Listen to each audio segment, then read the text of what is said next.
আমার প্রিয় ক্যাম্পাস জাহাঙ্গীরনগর বিশ্ববিদ্যালয়ের ছাত্র ছাত্রী ভাই বোনেরা, আমি জানি না আমি আজকে কথা বলতে পারবো কিনা।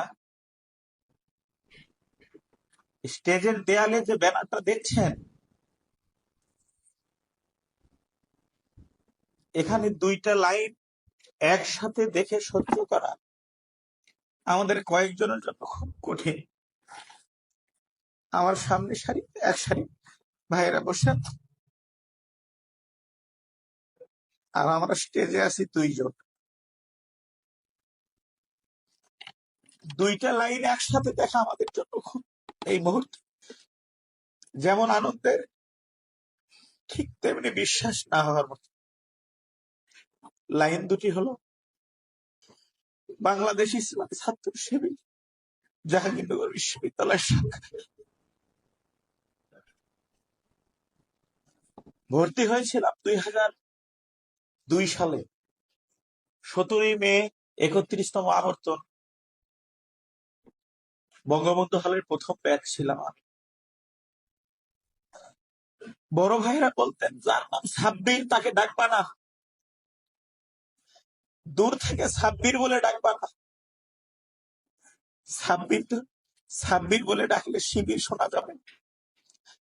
এই ক্যাম্পাসে শীতকালে সাইবেরিয়া থেকে পাখি আসে, একটা পাখি মারলে 500 টাকা জরিমানা, শিবির মারলে আনন্দ হবে।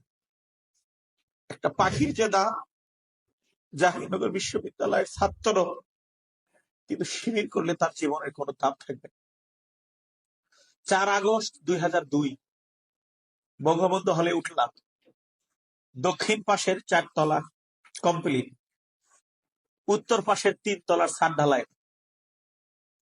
হঠাৎ রাত 1টার সময় 3-4 রুম পরে কান্নাকাটির আওয়াজ শুনতে পাই। আমার এক বন্ধু আসছিল বগুড়া থেকে বেড়াতে, আমার বাড়ি বগুড়া। ওর হাতে তখন নতুন ফোন, এই কর্নারে ডান্ডিওয়ালা ফোন, গ্রামীণ ফোন। মোবাইল সবার হাতে ছিল না। 2002 সাল, সম্ভবত ডিসেম্বর মাসের ঘটনা হবে। একটা ছেলেকে নির্মম ভাবে মারা হচ্ছে, জানতে পারলাম সে জাহাঙ্গীরনগর বিশ্ববিদ্যালয়ের ছাত্রই নয়। ডেইরি গেট থেকে তাকে ধরে নিয়ে যাওয়া হয়েছে, নির্মম ভাবে পিটানো হয়েছে, সারা রুম রক্তে মাখা। ছেলেটি পা ভেঙে দেওয়া হয়েছে, দেয়ালের সাথে পিঠ নিয়ে বসে আছে। শুনতে পেলাম কে এই ছেলে। ছেলেটির নাম ছিল স্বপন ব্যানার্জি।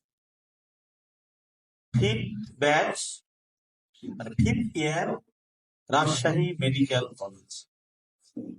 আমি রিপিট করছি, রাজশাহী মেডিকেল কলেজে 5th year student Swapan Banerjee.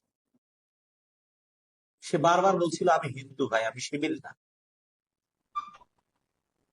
এবং প্রক্টোরিয়াল বডি এসে সত্যি সত্যি বাহ্যিক যে অঙ্গের মাধ্যমে হিন্দু মুসলমান চেনা যায়, এটা চেক করে হিন্দু কনফার্ম হয়ে তাকে পুলিশের হাতে সোপর্দ করা হয়েছে। যদি তার ভাগ্যক্রমে যদি না থাকে, যদি হিন্দু না হতো, যদি মুসলমান হতো, তাহলে আরো একটি আবরার হয়তো সেদিন হতো। সম্মানিত ভাই, এখন তো সুযোগ হলো আসার, আল্লাহ তৌফিক দান করলেন, আরো আশা